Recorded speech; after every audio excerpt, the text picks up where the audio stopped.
నాగర్ కర్నూలు జిల్లాలోని వెల్దండ మండలము పోచమ్మగడ్డ తండాలోని ₹1,00,000 సొంత నిధులతోని 12 సీసీ కెమెరాలను ఏర్పాటు చేసిన ఎండోన్మెంట్ డైరెక్టర్ శ్రీను నాయక్ను పోలీసులు అభినందించారు. సీసీ కెమెరాలు నేరాల నియంత్రణ, దర్యాప్తు వేగవంతం చేయడం, ప్రజల భద్రతకు ఎంతో ఉపయోగపడతాయని సర్కిల్ ఇన్స్పెక్టర్ రఘువీర్ రెడ్డి తెలిపారు.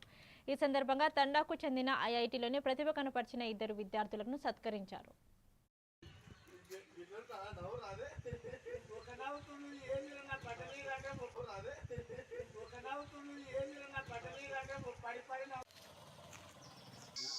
కెమెరాలు అనేది ఇప్పుడున్న సమాజంలో చాలా ఇంపార్టెంట్ అవుతూ ఉంది.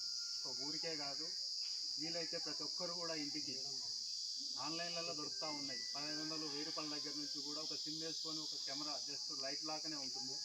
అది ఎవరింటికి వాళ్ళు పెట్టుకుంటే కూడా ఇంకా చాలా ఉంటుంది. మీరు ఎక్కడికి పోయినా కూడా, మీరు ఢిల్లీలో ఉన్నా మీ ఇంటి ముందర ఎవరున్నారో, మీ ఇల్లు తలుపులు తాళం ఉందా, తాళం పలగొట్టుకొని ఉందా కూడా మీరు ఢిల్లీలో కూర్చొని కూడా చూసుకోవచ్చు.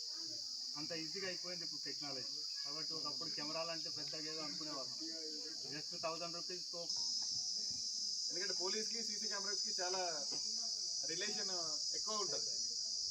ఎందుకు అక్కడ ఏం జరిగింది అని తెలుసుకోవడం కోసం మనకి సీసీ కెమెరాస్ అనేది లైవ్ సర్వేలెన్స్ నడుస్తుంది. 24 గంటలు సర్వేలెన్స్ అంటే నిఘా, 24 గంటలు నిఘా ఉంటుంది. ఒక ప్లేస్లో మనం పెట్టినామంటే ఆ ప్లేస్లో ఏం జరిగింది చిటుకుమంటే కూడా మనకు కెమెరా క్లారిటీ బట్టి మనకు అక్కడ ఏం జరిగింది అనేది క్లియర్ ఉంటుంది.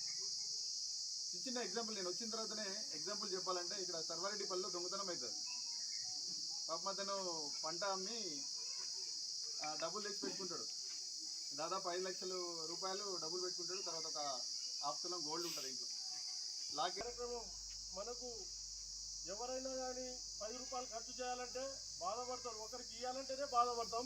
అలాంటిది మన తండ మీద ప్రేమ ఉండి మన ఎండోమెంట్ డైరెక్టర్ శ్రీను నాయక్ గారు ఎంత ఖర్చు అయినా సరే కానీ నేను పెట్టిస్తా అని ఆ రోజు మాట ఇచ్చి, మాట తప్పకుండా ఈరోజు మనకు సీసీ కెమెరాలను పెట్టించడం జరిగింది. మా